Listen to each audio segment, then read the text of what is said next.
Capítulo 7.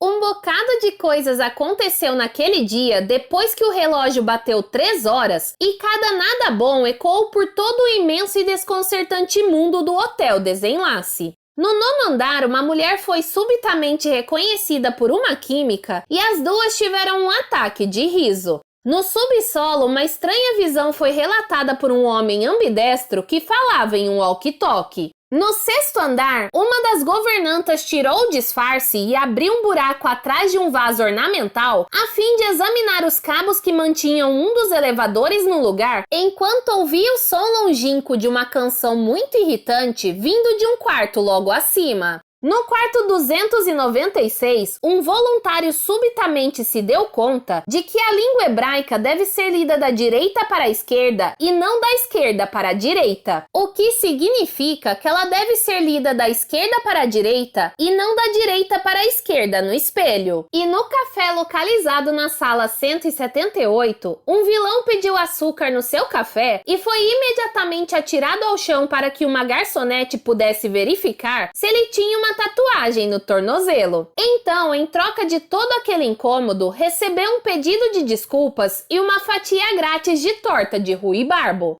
No quarto 174, um banqueiro atendeu o telefone apenas para descobrir que não havia ninguém na linha. E no quarto 594, uma família passava despercebida sentada entre aquários de peixes tropicais, tendo por companhia apenas uma mala cheia de roupa suja, sem se dar conta de que embaixo de uma almofada do sofá se encontrava uma toalhinha ornamental que eles procuravam havia mais de 9 anos.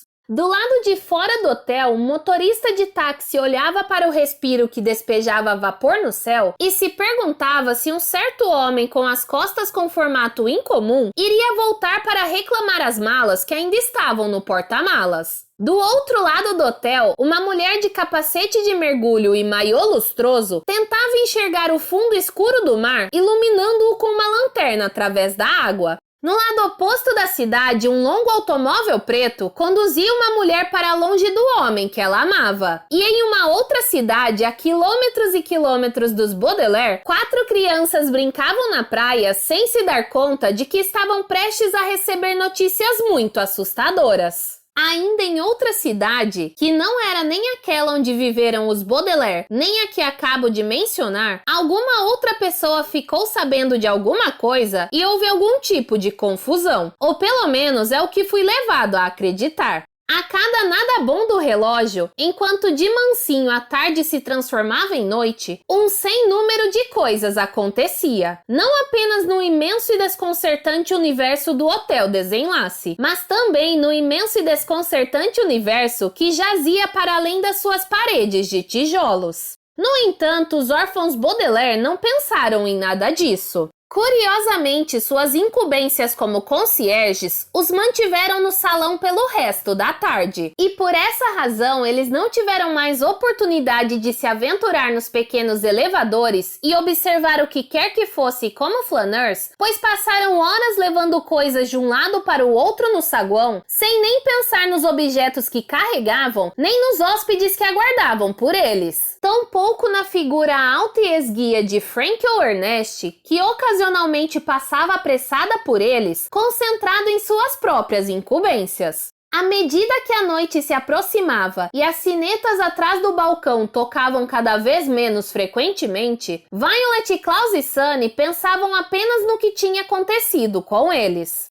Pensavam somente no que cada um deles observara e se perguntavam que diabo aquilo tudo poderia significar. Por fim, exatamente como Frank ou Ernest tinha previsto, a noite chegou e o hotel ficou muito silencioso. Os 3 irmãos se reuniram atrás do grande balcão de madeira para conversar, com as costas contra a parede e esticando as pernas até quase tocar nas sinetas. Violet contou a história de Esme Squalor, Carmelita Spatz e Geraldine Julienne no salão de bronzeamento da cobertura e Frank ou Ernest no saguão. Klaus contou a história de Senhor e Charles no quarto 674 e Frank ou Ernest na sauna. E Sunny contou a história do vice-diretor Nero, do Sr. Remora e da Sra. Bess no quarto 371 e Frank ou Ernest Hall no restaurante indiano da sala 954. Klaus registrava tudo cuidadosamente no seu livro de lugar comum. Quando chegou a sua vez de falar, ele entregou o livro a Violet e os três Baudelaire interrompiam-se com perguntas e palpites. Depois que todas as histórias já tinham sido contadas e examinados os incontáveis detalhes anotados à tinta no papel, tudo o que lhes acontecera continuava tão misterioso quanto era pela manhã. Isso simplesmente não faz nenhum sentido, disse Violet. Por que Esme está planejando uma festa? Por que Carmelita Spatz pediu um lançador de arpões? Por que Senhor e Charles estão aqui? Perguntou Klaus. Por que há um papel pega-pássaros pendurado do lado de fora da janela da sauna? Por que Nero? Perguntou Sunny. Por que Remora? Por que Bess? Por que Hal? Quem é JS? Perguntou Violet. É um homem à espreita no subsolo ou é uma mulher observando o céu? Onde está o Conde Olaf? Perguntou Klaus. Por que ele convidou tantos dos nossos antigos tutores aqui para o hotel?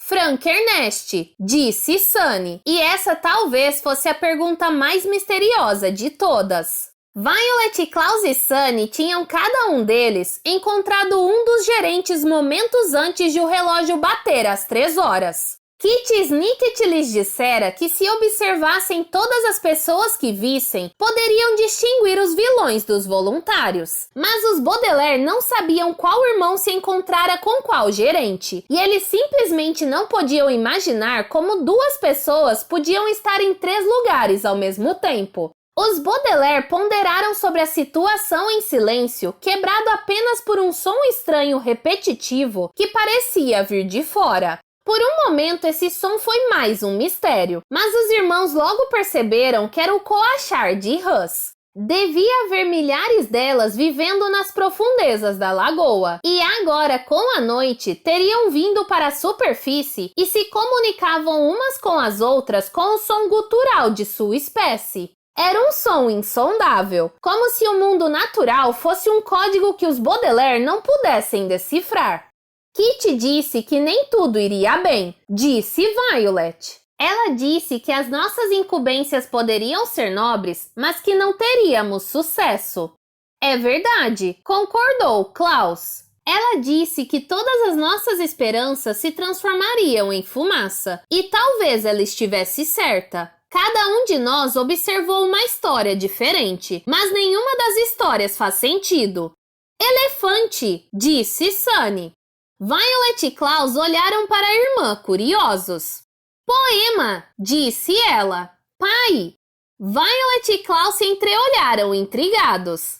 Elefante! Insistiu Sunny, mas essa foi uma das raras ocasiões em que Violet e Klaus não entenderam o que a irmã estava dizendo. Na pequena testa de Sunny podia-se ver um sulco, enquanto ela se esforçava em se lembrar de algo que poderia ajudá-la a se comunicar com os irmãos. Por fim, ela ergueu os olhos para Violet e Klaus. John Godfrey Saxe, disse ela, e os 3 Baudelaire sorriram. O nome John Godfrey Saxe provavelmente não significa nada para você, a não ser que seja um fã de poetas humoristas americanos do século XIX. Não existem muitas pessoas assim no mundo, mas o pai dos Baudelaire era uma delas e sabia de cor diversos poemas. De tempos em tempos, ele entrava em um estado de ânimo esdrúxulo. A palavra esdrúxulo, como você provavelmente sabe, significa esquisito e impulsivo. Agarrava no colo a criança Baudelaire mais próxima e a jogava para cima e para baixo, enquanto recitava um poema de John Godfrey Saxe sobre um elefante. No poema, 6 homens cegos encontraram um elefante pela primeira vez e foram incapazes de entrar num acordo sobre com o que o animal se parecia. O primeiro homem apalpou o alto e macio flanco do elefante e concluiu que um elefante se parecia com uma parede. O segundo homem apalpou a presa do elefante e decidiu que um elefante se parecia com uma lança. O terceiro homem apalpou a tromba do elefante, e o quarto apalpou uma de suas pernas, e assim por diante, com todos os cegos discutindo sobre com o que se parecia um elefante. Como acontece com muitas crianças, Violet e Klaus já eram suficientemente crescidos para achar os estados de ânimos esdrúxulos do pai um pouco embaraçosos. E assim, como se tornou o público principal dos recitais de poesia do Sr. Baudelaire, Sunny lembrava-se melhor do poema. Aquele poema poderia se aplicar a nós, disse Violet. Cada um de nós observou uma pequenina parte do quebra-cabeça, mas nenhum de nós viu a coisa inteira. Ninguém poderia ver a coisa inteira, disse Klaus. Existe um mistério atrás de cada porta do Hotel Desenlace, e ninguém pode estar em todos os lugares ao mesmo tempo, observando todos os voluntários e todos os vilões. Ainda assim, temos de tentar, disse Violet. Kitty disse que o açucareiro estava a caminho deste hotel. Temos de impedir que ele caia nas mãos do impostor. Mas o açucareiro pode ser escondido em qualquer lugar, disse Klaus. E o impostor poderia ser qualquer um. Todos aqueles que observamos falavam sobre JS, mas ainda não sabemos quem é ele ou ela. Cada qual estava em parte certo. Sunny recitou o penúltimo verso do poema do elefante. Seus irmãos sorriram e terminaram o verso em coro. E todos estavam errados. Disseram juntos, mas a última palavra foi abafada por um outro som. Ou talvez fosse mais apropriado dizer que a palavra errados foi abafada por outra palavra. Nada bom, anunciou o relógio do Hotel Desenlace. Nada bom, nada bom, nada bom, nada bom, nada bom, nada bom. Nada bom, nada bom, nada bom, nada bom, nada bom, nada bom. É tarde, disse Klaus quando o 12º nada bom silenciou. Nem percebi que ficamos conversando tanto tempo. Ele e suas irmãs se levantaram, se espreguiçaram e viram que o saguão estava vazio e silencioso. A tampa do piano de cauda estava fechada. A fonte em cascata tinha sido desligada. Até mesmo o balcão de recepção estava vazio, como se o Hotel Desenlace não esperasse mais hóspedes até de manhã. A luz da luminária em forma de rã e, é claro, os próprios Baudelaire eram os únicos sinais de vida sob a enorme abóboda do teto. Acho que os hóspedes estão dormindo, disse Violet. Ou então estão passando a noite inteira lendo, como disse Frank. Ou Ernest, lembrou Sunny. Talvez devêssemos tentar dormir também, disse Klaus. Temos mais um dia para resolver esses mistérios e devemos estar bem descansados para quando esse dia chegar. Imagino que não deva haver muita coisa para observar depois que escurece, disse Violet. Sono, bocejou Sunny.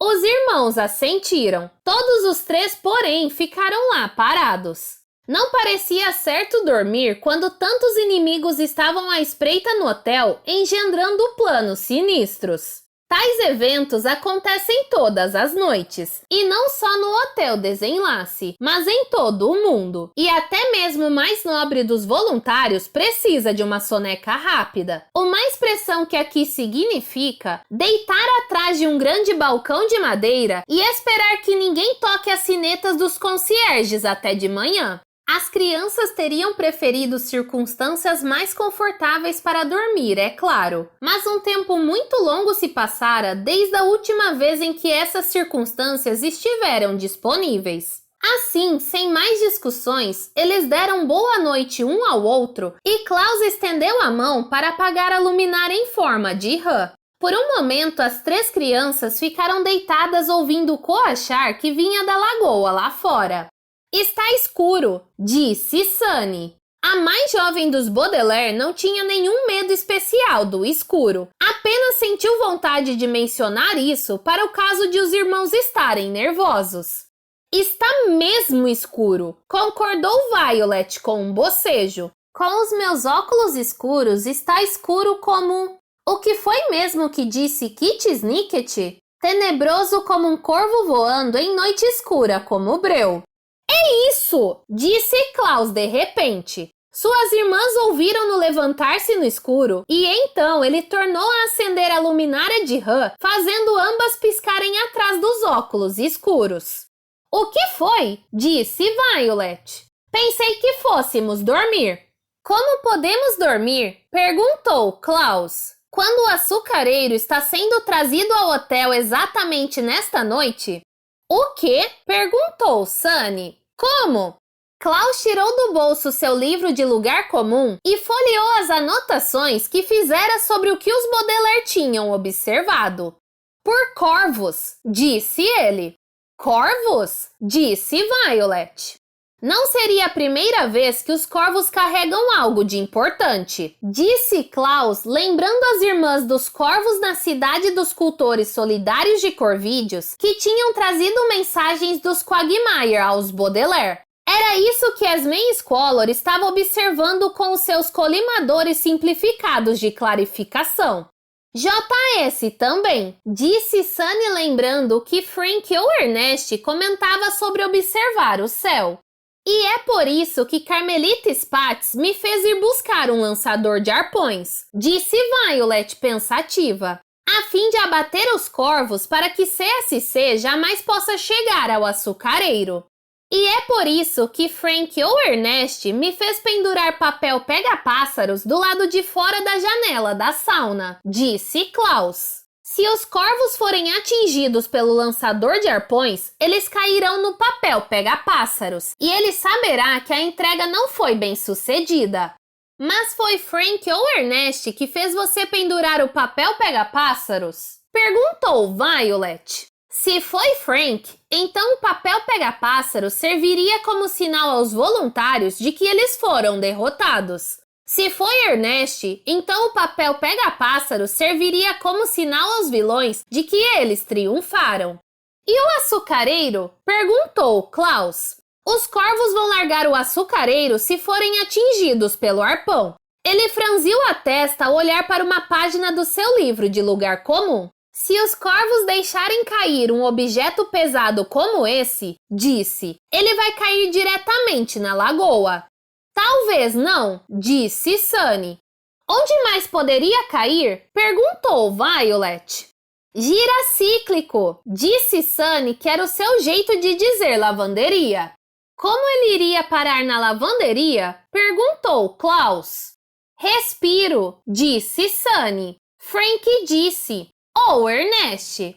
Então eles mandaram você colocar uma fechadura na porta da lavanderia, disse Violet, para que ninguém pudesse pegar o açucareiro. Mas foi Frank ou Ernest que fez Sunny ativar a fechadura? Perguntou Klaus. Se foi Frank, então o açucareiro estaria trancado a salvo das mãos de algum vilão que quisesse se apoderar dele. Se foi Ernest, então o açucareiro estaria trancado a salvo das mãos de algum voluntário que precisasse se apoderar dele. JS, disse Sunny. JS é a chave de todo o mistério, concordou Violet. Esme Squalor acha que JS está estragando a festa. Senhor acha que JS está recebendo os convidados da festa. Hal acha que JS pode estar aqui para ajudar. Kitty acha que JS pode estar entre os inimigos. E nós ainda nem sequer sabemos se JS é homem ou mulher. Que nem cegos, disse Sunny, com elefante. Temos de encontrar JS, concordou Klaus. Mas como? Tentar localizar um hóspede num hotel enorme é como tentar encontrar um livro numa biblioteca. Uma biblioteca sem catálogo, disse Violet. E os três Baudelaire trocaram olhares tristonhos à luz da luminária em forma de rã. As crianças tinham descoberto incontáveis segredos em bibliotecas sobre as mais desesperadas circunstâncias. Elas decodificaram uma mensagem numa biblioteca enquanto um furacão arrasava tudo do lado de fora. E encontraram informações importantes enquanto uma pessoa sinistra as perseguia por uma biblioteca usando calçados malignos. Elas tinham descoberto fatos cruciais em uma biblioteca que só continha 3 livros, e obtiveram um mapa vital em uma biblioteca que era apenas uma pilha de papéis escondidos debaixo de uma mesa. Os Baudelaire até mesmo encontraram as respostas que estavam procurando em uma biblioteca que havia sido incendiada, deixando apenas uns poucos fragmentos de papel e um mote gravado em um arco de ferro. Violet, Klaus e Sunny ficaram por alguns momentos em pé, atrás do balcão dos concierges, pensando em todas as bibliotecas que tinham visto, e se perguntaram se algum dos segredos por eles descobertos iria ajudá-los a encontrar o que estavam procurando na desconcertante biblioteca do Hotel Desenlace.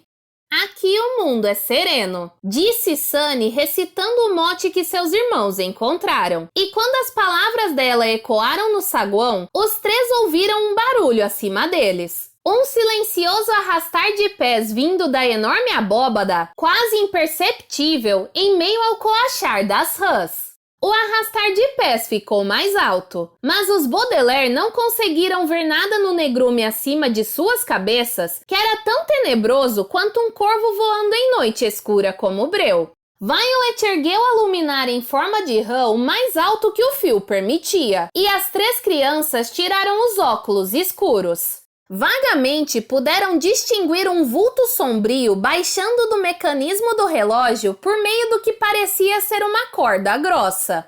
Era uma visão fantasmagórica como a de uma aranha descendo para o centro de uma teia. Mas os Baudelaire não puderam deixar de admirar a perícia com que aquilo era feito.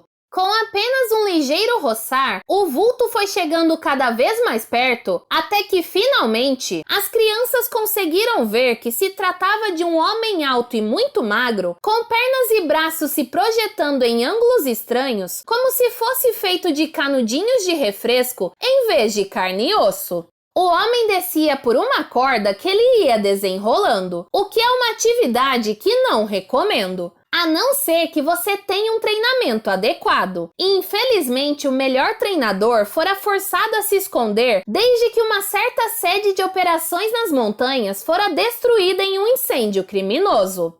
Agora ele ganha vida fazendo imitações de aranhas em um espetáculo itinerante. Por fim, o homem chegou bem perto do chão e com um floreado elegante soltou a corda e aterrissou silenciosamente no piso. Então caminhou decidido na direção dos Baudelaire, parando apenas para limpar um grão de poeira da palavra gerente que estava impressa em letras elegantes em cima de um dos bolsos do casaco.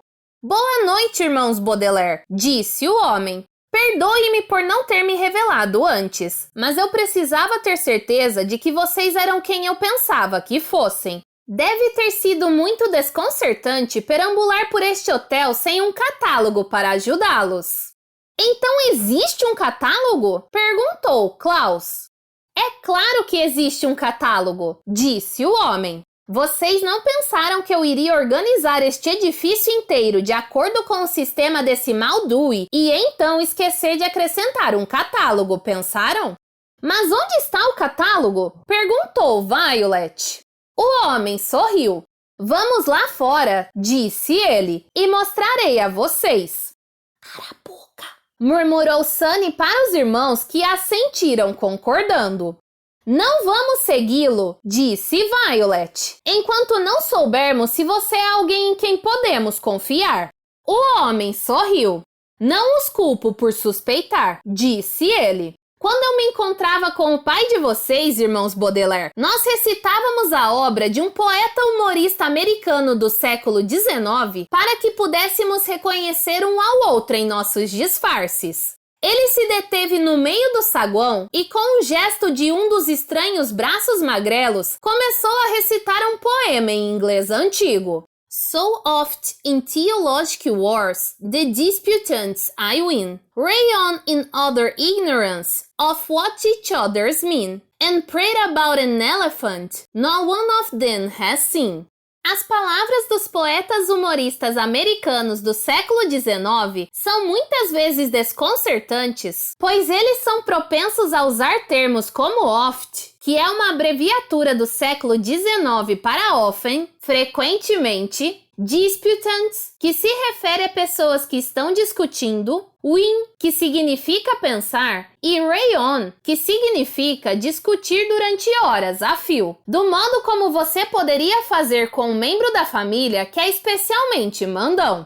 Esses poetas podem usar a palavra prate, que significa conversar, e eles podem passar uma estrofe inteira discutindo theologic wars, um termo que se refere à discussão sobre coisas em que diferentes pessoas acreditam, do modo como você poderia fazer com um membro da família que é especialmente mandão. Mesmo os Baudelaire, que ouviram obras de poetas humoristas americanos do século XIX, sendo recitadas para eles muitas vezes durante a infância, tinham dificuldade em entender tudo na estrofe, que simplesmente salientava o fato de que todos os homens cegos do poema estavam discutindo à toa. Mas Violet, Klaus e Sunny não precisavam saber exatamente o que significava a estrofe. Só precisavam saber quem a escrevera.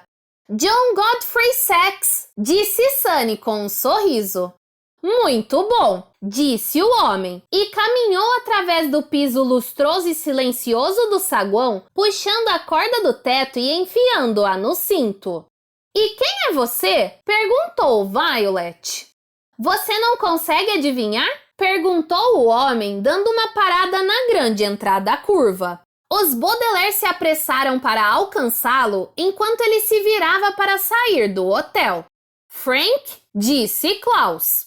Não, disse o homem e começou a descer as escadas. Os Baudelaire deram um passo para fora, onde o coachar das rãs na lagoa era consideravelmente mais alto. Embora as crianças não pudessem ver a lagoa através da nuvem de vapor proveniente do respiro. Violet, Klaus e Sunny se entreolharam com cautela e então se puseram a segui-lo. Ernest? Perguntou Sunny. O homem sorriu e continuou descendo as escadas, desaparecendo no vapor. Não, disse ele, e os órfãos Baudelaire saíram do hotel e desapareceram em sua companhia.